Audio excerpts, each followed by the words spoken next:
guys, so today we're going to talk about the techniques that I personally hate performing. This is all my own opinion. Do not take this as an attack on your writing if this is something that you love and write a lot, or things that you enjoy playing. This is just for fun and to talk about some of the things that I really just don't like doing. And if you have written a piece for me or a piece in general with these techniques, do not think that they are bad pieces or that I don't like them or won't play them.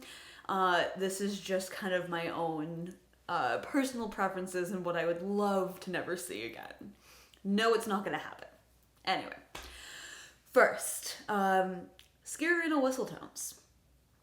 These are the whistle tones that are in the flute instead of over the flute. I find them incredibly difficult. I find them a lot of effort for not a lot of payoff, and they honestly hurt my face. For those of you who don't know, I have had around 10 oral surgeries. I'm missing 10 teeth, a ton of bone. I have a really big plate from here to here. Like, my face doesn't move the way that a lot of flutists does, so I have to work around some of these things. And Skirina whistle tones just don't get along with my face. I have worked very hard to get my regular, like, over the flute whistle tones to be stable and loud, so I can make up for some of the differences between the two techniques. And I do understand that, like, the Skirina whistle tones have their place. There are reasons to use them over a traditional over the flute whistle tone, but for me, they're so hard and uncomfortable that it's 99% of the time, personally, they are not worth it for me. That's something that I know not everyone agrees with, and it's not something that's like going to prevent me from playing a piece, but it's definitely a consideration if it's not like a living composer asking me to play it. If it has a Skirina whistle tone in it, I'm a little bit less likely to program it for sure. In fact, much less likely to program it. Along those lines as well, whistle tones in not solo music, I have a hard time like justifying. Not that I can't do it or like I don't enjoy playing them. I just find that you're never gonna hear me, so why am I playing? Obviously, if you're like amplified, it's a different story. But overall, I find that like whistle tones in a chamber setting are just not worth the effort, personally. Second, and this is very specific to my setup, jet whistles on alto flute. This is mainly because I have a curved head joint alto, so the air doesn't really move correctly. And it's not that you can't do it, it just doesn't work as well. And I think overall, even on a straight head joint alto, the volume of air that you need to push through the instrument to get a really good jet whistle doesn't really exist. It's really hard to produce for alto flute, let alone like bass flute or some of the bigger flutes, obviously. But I find that they're most effective on C flute, and personally, I'd rather just put them on C flute. That being said, I'm not gonna get a C flute out just for one jet whistle in an alto flute piece. Clearly, I'm not like completely irrational about it, but like I just think that there's other sounds on alto flute that work super well, mainly like over the flute air sounds that like can emulate a jet whistle effect that work way better.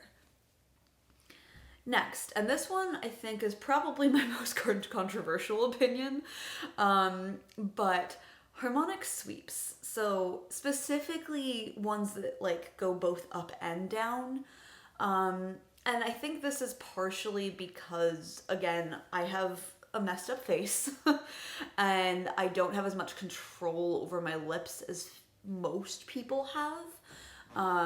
So it is a lot more work for me to create these kinds of effects, which is obviously my own cross to bear in this situation.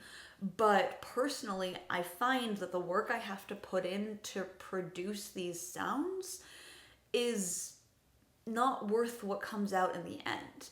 I find like sweeps that go up and stay up are nice, but the ones that come down are so hard to get like a nice sweep down because of the way the flute works, that it just kind of, it has this like what wonderful shape up and then kind of this herky jerky thing down.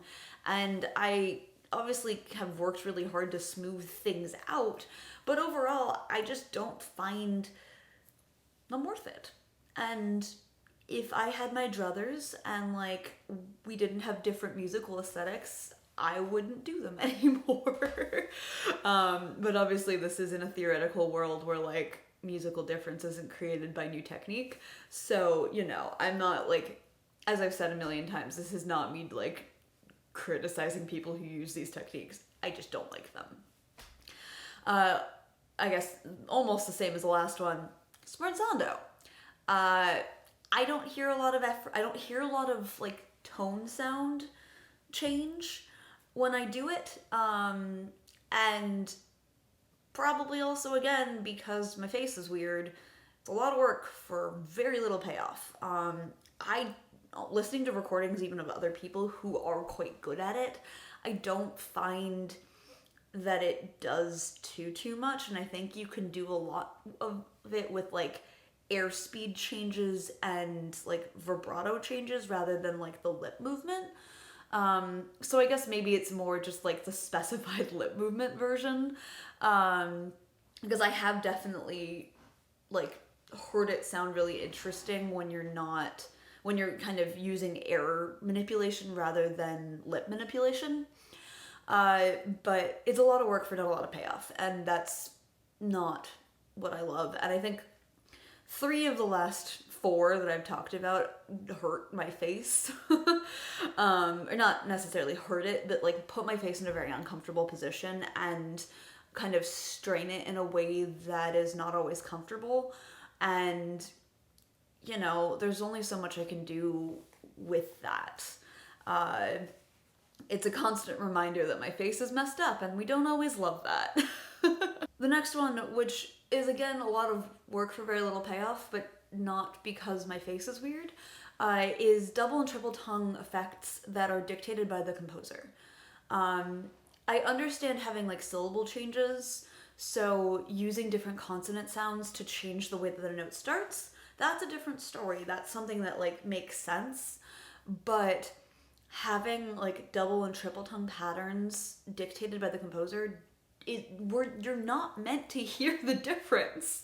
The whole point of like practicing double tonguing and triple tonguing is so that like your secondary stroke is just as strong as your primary, so that no one can tell that you're double tonguing. It just sounds like incredibly fast single tonguing. So asking a performer to do it in a certain way doesn't make any sense to me. I don't understand what the end game is, because you can use different consonant syllables, have the same thing, and not completely go against literally everything that this person has been training to do. I know a lot of the newer techniques that we use go against a lot of your training, but they're not like using the technique that you learned when you were like 10 and turning it into what? Like what is the point?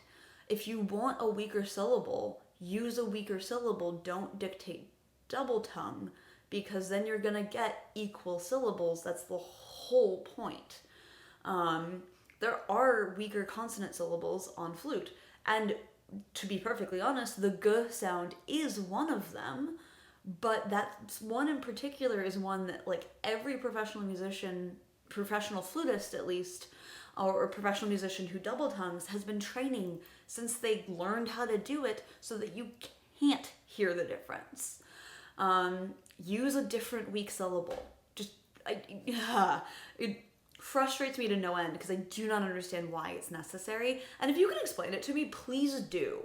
I'm not saying that there isn't a reason. I just don't understand it, and no one can explain it to me so thus far. So if you use this and you have a reason for it, please tell me. Like if you dictate double tonguing or triple tonguing or whatever kind of articulation that isn't like consonant syllables, tell me why, because I don't understand. And the last one, and this is the one that I like have a hard line no on. I will not do this technique. And I'm sure many of you know what this is by me just saying that. And that's in the instrument techniques on piccolo. I've talked about this many, many times. I've talked about why I don't do this. But we're gonna talk about it again because it's on this list. And that it's basically because it puts piccolo at very high risk of cracking. It heats the instrument like very quickly from the inside out, which puts it in a state of expansion that can allow it to crack really quickly. Piccolos are made of wood, and if they crack, sometimes they're irreparable, so I don't find the output worth it at all. And I have made a hard line, no, I will not do this. Personally, I think they're actually not like super effective anyway. I don't feel like I'm missing out on like cool music because I can't play them, or I don't play them, because they're kind of little piddly percussive sounds. Like they're not super resonant because there's very little resonance on the instrument. It's not very big. And a lot of these percussive sounds, especially the like tongue rams of the world, use the resonance of the instrument. That's why they sound so cool on the lower flutes, because there's more like tube to resonate. I guess if they were in an electroacoustic setting, and they were amplified and maybe processed, then that could be more interesting. But overall, I just don't find that in the flute techniques or in the piccolo techniques are worth the risk to the instrument for me. And so that's something that I have decided that I will not do. But yeah, what do you guys think of this list? Are there ones that you can explain to me why I'm wrong? Because I am open to it. Obviously the ones that like are physically taxing for me are a different story. But workarounds are there for a reason, and if you could explain to me like why these are worth putting in the effort for, please do, because I like don't want to hate these things so much. But yeah, are there techniques as flutists watching this, are there techniques that you refuse to do or wish you didn't have to do anymore? Curious to see what you guys think.